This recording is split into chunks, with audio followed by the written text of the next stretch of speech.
A visionary storyteller and cultural pioneer, Nayla has played a pivotal role in shaping the UAE's film landscape. Let's deep dive into her journey. I am Saimik and you're watching Fast Track. Let me begin by asking you what inspired you to become a filmmaker? I've always been very much in love with storytelling, and as far as I can remember, I used to like use our house curtain to create plays for my parents, and I damaged a few curtains as well because I was doing it over and over and over. And I noticed that from a very young age, I started obsessing over films and would watch 4 to 5 films a day, which is quite a lot. We didn't have much of a screen time control as children, so my father was a film collector, so I got obsessed with his film collection, and he had a very big collection of movies from around the world. Since you mentioned that, how has commercial film from Arab and Gulf has evolved over the years, according to you? I feel now we are actually reached a stage of like what we call the golden era of Arabic Sure. cinema. Because there's been a very big surge in content creation because of demand. The platforms that are existing in the Arab world is really taking over. So those are like pretty much have a lot of firepower, so people are able to create content. But also, for the first time in history, in the last 6 7 years, we're seeing a lot of Oscar nominated Arab films. That's a very good indication that there's lots of artistry involved in Arab films. So I feel like now more than ever, cinema is about to like take another shape, another level in the Arab cinema. Definitely. So, growing up, any particular artist who has influenced you? Yes, I mean, there are a lot of filmmakers who have influenced me on a personal level, on just their artistry, but I would go always back to fine arts because that's my roots. So, Sure. I'm a Dali-esque kind of fan. So, Dali is a big one, Francis Bacon, Turner, a lot of these classic artists that come from different time eras and also the school of thoughts of paintings. So this is what shaped me really, and this is why a lot of my films actually have a lot of focus on the visual medium, whether it's composition and cinematography. So it's very heavy on that realm, and I think that goes back to my roots in fine arts. Since you mentioned that, how do you choose your subject when it comes to coming up with a project? That's a very challenging question because it's always the hardest, and you don't know what your next feature film is gonna be. And it took me so long to do my first film because I had to be passionate about the topic. And sometimes you don't choose the topic comes to you. I'll give you a live example, actually. Sure. Few days ago, I was speaking to my art director, and nobody would have thought like the film will come out of that conversation from my art director himself. He just had a idea, and it's like a basic concept about 5 women who go in the mountain area here, and something kind of happens to them, and it's not even based on a true story, but they all stay in a motel. There's these groups of tourists, they go and they do these health retreats. Sure. So it takes a very dark turn, and I really liked it because it was a high kind of, it has a commercial value to it. And usually my first 2 films were more artistic, and I want to try something that's a bit fast-paced and more like an audience-oriented film. So I'm developing this next. So ideas can come from newspaper articles, from, in my case, this art director who just popped an idea, and then we're developing it now together. So it can come from anywhere, really. Okay, so debut films are always very challenging. Yours was Three, and it got global critical acclaim. So, what was the vision behind it? 3 was based on a true story of a kid I once knew who went through a very catastrophic, I would say, health crisis for almost a year and a half. And he was diagnosed with schizophrenia, but then the family believed that there must be something else that's taking place, mostly on the supernatural realm. So it kind of divided the family. The family almost got a divorce because of this child. So I was interested more on the psychology of the situation and how people look at the same situation from 2 very different perspectives, and how each perspective will give you a totally different outcome.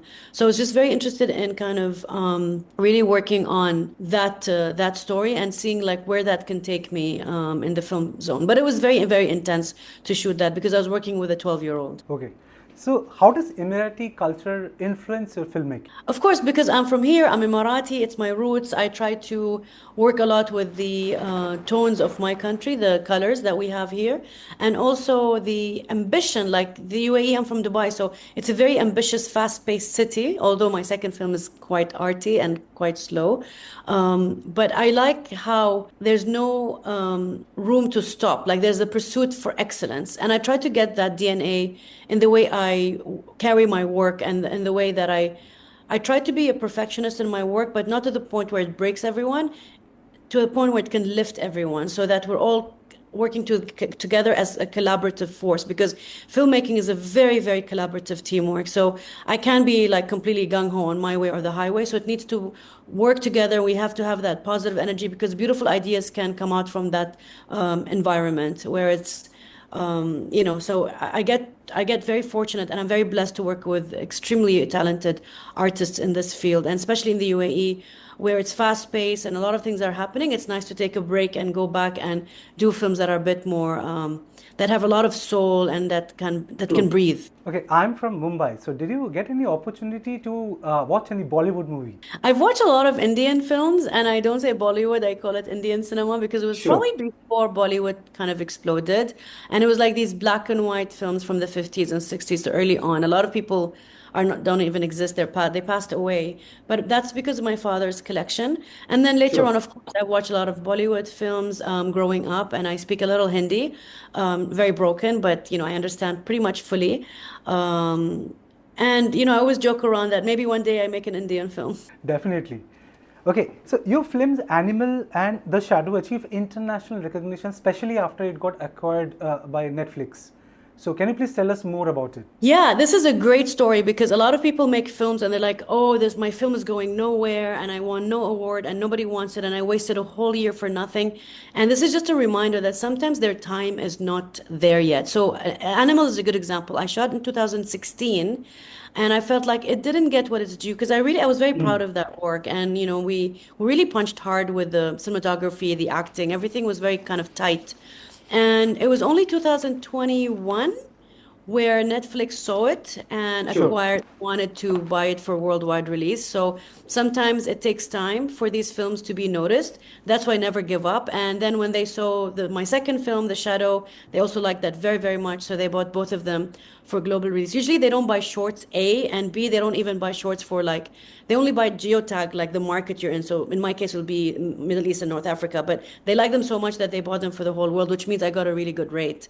So that's also an eye opener in how things work in the streamers world. And now I'm in touch with them to discuss my first and second film. Okay, you're the first woman filmmaker from your country itself. So, what are the challenges have you faced? Oh, there are plenty. I mean, I started long time ago, almost over 2 decades and a half. And the challenges were at the very beginning, they were very physical challenges, like, lack of equipment, lack of facilities, lack of studios. And then after that, the people on set, like crews. So what happens every time you want to shoot something, it becomes extremely expensive because you have to fly everything from outside. So that's one of the biggest challenges. The second one, because there weren't a lot of women, there were a few, but there weren't a lot of women in my kind of, let's say, generation. So it was difficult for people to understand why I'm doing this. People thought it was a little bit taboo. So I had to kind of fight to get heard, and I had to deal with censorship. I had to deal with parents not wanting me to be in this field. They were worried about not just the reputation, but how I'm going to sustain myself. So these were the like major challenges. But I'm so glad, so happy that I stuck to my passion. What is the situation right now if you talk about women in the entertainment industry per se? We're still very far behind. Just to give you some numbers, like 9% of female directors get their work published worldwide. Okay. That is like almost 1 in every 10 counterpart like of men filmmakers. And it was a very interesting study. When women and men go to university, they found out in a typical classroom, filmmakers, if you just look at it that way, it's 50-50. And then when they graduate, the women numbers really decrease and the men just stays the way it was supposed to stay. And that's because when financing companies give directors money and producers money to make their movies, they've noticed that whenever there's a female director attached, they don't get the same amounts or opportunities that the male directors attach. So there is a bias there. There is a huge imbalance in gender equality in film, and we're really fighting very hard to combat this issue. I mean, I actually have a speech about it next week. So this is a very dear topic to my heart, and we all collectively must work hard to give women the same opportunities because, we're half the world, but we're also natural storytellers. So it makes no sense that we can't be trusted with that. Actually, women work so much harder in the film industry to be noticed, and they take things very seriously. When they're given a chance, it's like a miracle. So they put so much effort behind any picture they touch. And so I feel they should be given way more chances than they do right now. Okay, any particular artist whom you would like to name for you to work with them in future? Somebody whom you aspire to work with. Not only from Gulf, maybe you can talk about Hollywood as well. Yeah, there are a lot of personalities that have inspired me in my life. Karim Traidia, he's a wonderful film director. My mother is my #1 champion. My parents are both amazing. My brother's my best friend, but also from the artistic world, like Nadine Labaki has inspired a lot of women by being the first Arab from Lebanon to be nominated for her stunning film Kafarnam. So yeah, there's like a handful of artists from the West and East, but I try to stick to the East because I feel these are our sensibilities. I call ourselves, my company is called Brown Sugar. So we are brown and we're sweet, and it has a double meaning, but also we're addictive. So we don't have to always feel inspired by only, let's say, one section of the world, which in this case is West. There are a lot of stunning films from Asia, and I'm talking like Korea and Japan and other places, and they shouldn't be our just point of reference because they don't really reference anything in our sensibilities, and we have something very original and a beautiful voice to give to the world. So I feel like it should definitely be give and take on both sides, and not just us being inspired by them the whole time in all domains.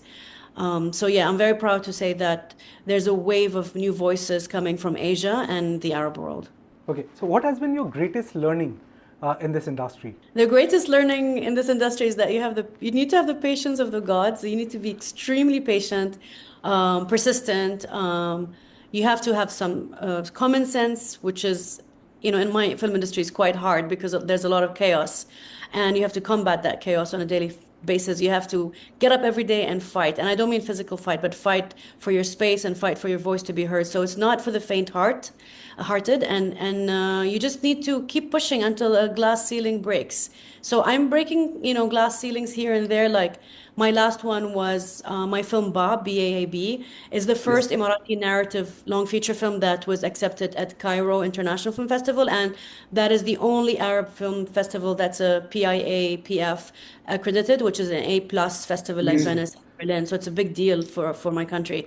So this is like, every time I try to punch harder and challenge myself to go further. How would you define your filmmaking style? Elegant, dark, atmospheric. So can you please tell us about some of your upcoming projects? So my next film is Baab, which means door or darwaza.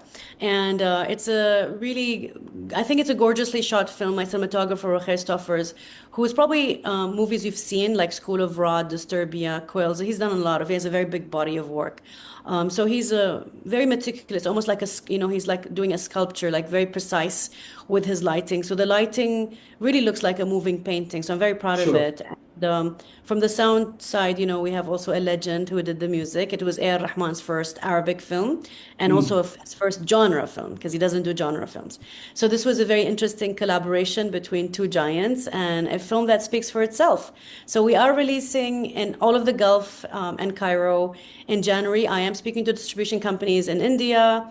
I have spoken to Reliance Distribution. They're looking into the film right now. I've spoken to Turkey is interested in releasing the film. So it looks like it could get a wider release than anticipated, which is always a very good sign for the film. Okay. So lastly, any word of advice for the aspiring filmmakers? Yes. If you're true about your profession, if you really deeply care about, filmmaking, as difficult and as frustrating as it will 100% get frustrating, you must never give up. And I know that's very true for a lot of different artists in different fields, but especially film is extremely heavy and it's very taxing because it doesn't just depend on you. As I said earlier, it's a collaborative effort. So you will need a lot of people around you to support you and lift you, and never feel shy or intimidated to ask for help. That's the only way to go forward. Always ask for more than what you need. If you get something, that's a blessing. So just keep, working extremely hard on yourself and on your films, and you'll get there someday. Thank you so much, Ms. Khaja, for taking out this time. It was lovely conversing this with you. Thank you so much. Thank you so much.